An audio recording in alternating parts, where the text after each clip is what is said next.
Hello there guys and welcome back to 100% Chelsea for my preview of the Roma versus Chelsea game taking place tomorrow evening at 7:45 PM UK time, and I'm gonna be there. First, tomorrow I'm gonna be set on a train for 8 hours as flying was too expensive and there's no direct flight from where I live, and driving would have been more expensive as well. But everything for the Chelsea, like I said before, and I cannot wait. Literally, I cannot wait. Lewis and Louis can't make it to Rome, but big man Chris will be there with me. I will be doing a live review from inside the ground straight after the match finishes, and well, I say that. If the connection is good enough, I will do that. I will also be doing a vlog for you guys, which, you know, all things going to plan, should be out on Wednesday, at some point on Wednesday. And if possible, we'll try to get a few fan cams out as well, but I'm not sure about that just yet. Conte only spoke to the media after arriving in Rome, basically at 6 PM UK time, even after that. So that's why the preview is out this late. Obviously, I had to wait for Antonio Conte's press conference, as obviously I had to know whether Kante will be fit and available for the game or not, just so I could tell you guys, basically. But now getting into our opposition, Roma, obviously I spoke about them in the preview to the game 2 weeks ago, and they're still doing very well. You know, they're 5th in Serie A, 7 points behind the leader Napoli and 4 points behind Juve, who are in 2nd.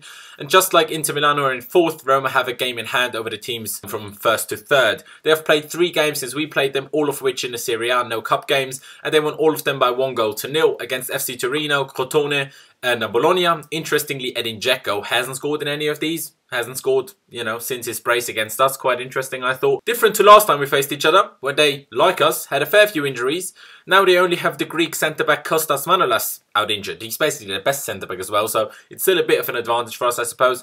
Also, right-back Rick Karsdorp, Dutch right-back, who they only signed in the summer, who made his debut just last week, having meniscus problems at the start of the season, tore his ACL. So he's obviously out as well. But obviously they still have both Perez and Florenzi as 2 right-back options. But different to last game, Stefano Sharawi is back to complete fitness. Same goes for Kevin Strootman and Daniele De Rossi. Like I said in the preview for the last game we faced Roma, they usually go with a 4-3-3. They did against us as well, obviously 2 weeks ago, so I expect them to do the same tomorrow night. You know, basically we had to learn how good of a team they are because they dominated us in that game. So, you know, it is to be expected. They're going to be strong tomorrow again. You know, definitely no weak team. Edin Dzeko, that unbelievable goal he scored against us. They've got some players that, you know, weren't available to play against us are now back. So definitely won't be easier playing them in Rome than it was in London. Now coming to the press conference, and during the day, a story about Alvaro Morata that he apparently said in an interview that he finds London a bit too stressful and doesn't think that he'll stay there for long.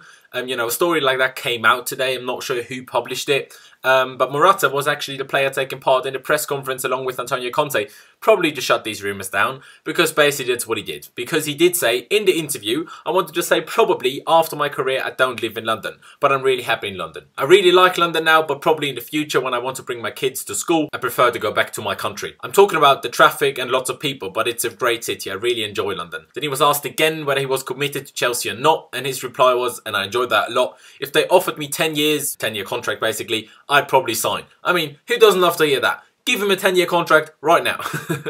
Obviously only joking. And then he was asked about his hamstring injury and he said, honestly, now I'm 100% fit. In the last games, I wasn't at the best physical form, but now I am better. That was basically it from Alvaro Morata, and obviously Antonio Conte took over, and he didn't say too many interesting things today, so it's going to be fairly quick. First, he spoke about the injuries, and that's the most important bit of today. He said, we recovered Drinkwater and Kante, but it takes time to recover to full fitness. Moses will need some more time.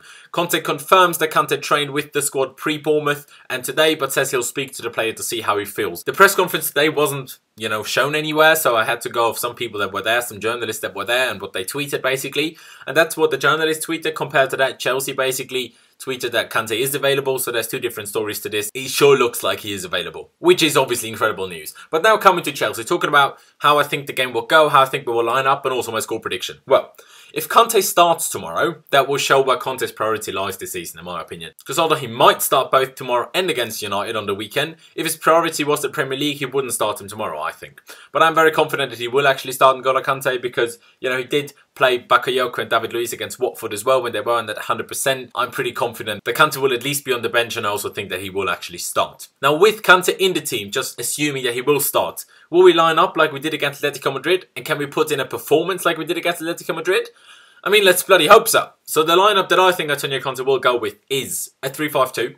Thibaut Courtois in goal. Cesar Spilicueta, David Luiz and Gary Cahill as the 3 centre-backs. Yes, a lot of you would want Antonio Rudiger in there. Don't have a problem with playing either of them, but I just think that Antonio Conte will go with Gary Cahill. Then the 2 wing-backs, I think will be Sapa Costa and Marcos Alonso. Well, I say I think, I know, because Moses is injured and we don't have any other left wing-back.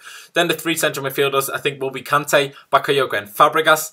I mean, I could see Drinkwater starting instead of either Fabregas or Bakayoko, but I very much doubt Conte would throw him in such a big game for us so quickly after returning from injury. And obviously because he was injured straight after signing for us, he didn't have time to gel, you know, with the team at all. And then the front 2, I think, will be Hazard and Alvaro Morata. Now saying that, I think we will go with a 3-5-2. It wouldn't surprise me if we did actually go with a 3-4-3 formation as well, because maybe Conte thinks with Kante in there next to Bakayoko, for example, we can take the risk of not having 3 central midfielders, but at the same time stop what happened in the first half against Rome at the bridge, when because we only had the wing-backs on the flanks, their attacking full-backs plus the wingers were so dangerous through the wide areas, as neither wing-back could handle being up against 2 players basically at all times, which is why he took off David Luiz for Pedro fairly early on in the second half. One thing that is for sure though, is that Alonso and Zappacosta will have to have very, very good games if we do go with the 3-5-2, because like I said, if they don't have a very good game, we will struggle like we did in the first half against Rome in London, I think. Now, how do I think the game will go? I think that we will try to score a quick goal, come out of the blocks, big guns blazing kind of thing, like we did try against Atletico Madrid. And if that doesn't work, then maybe sit back a little bit more, try our hardest to stop them from creating too many chances and scoring, and try to hit them on a counter. Roma will want to win that game.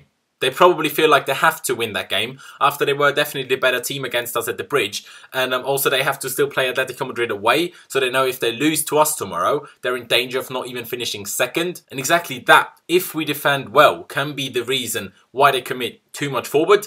And then we can have some fun on the counter and really punish them on the counter with obviously Morata, Hazard, possibly, you know, if Pedro starts, if we change formations throughout the game. But that's why I think we do have an advantage over them, because we know we don't have to win as badly as I think they do. Now coming to my score prediction, and it's very difficult to predict. It's almost impossible to predict, to be honest. But I think with Kante back in the team, we will win. My predicted scoreline is a 3-2 win for the Chelsea. And I'm going to be a bit more specific than I usually am today. I think we will go 2-0 up inside the first half. Roma coming out the blocks, all guns blazing in the second half, getting 1 back. Then we get a 3rd on the counter, and then they'll get a late consolation goal at the end after throwing everything forward, scoring either a screamer or like a goal. But I think it will be too late then, and we will see out the game and go home with 3 points, which would obviously be incredible. Like I said, a lot more in-depth prediction than I usually do, but you know, that's what it is. But yeah, that's really it from me. Leave me all of your thoughts down in the comment section below. What do you think? If you know, read the tweets, what Conte talked about, Kante, do you think it will start? Do you think it will just be on the bench? Leave it down in the comment section below. Leave me your predicted lineups and your score predictions down in the comment section below as well. Don't forget to follow me, Laos1507 on Instagram and Twitter. You can see it over here. I'd massively appreciate that if you did. Leave a like if you did enjoy the video. Don't forget to subscribe to 100% Chelsea if you haven't already. Massively do appreciate that as well. I'm absolutely buzzing to go to Rome tomorrow. Still have some packing to do and whatnot. But yeah, I'm absolutely buzzing, and obviously I'll see you from the ground basically. Obviously, I'll be on the Instagram and the Twitter and stuff as well throughout the day, obviously, to let you know what's happening. And yeah, thank you guys for watching. Up the Chelsea, and I'll see you next time.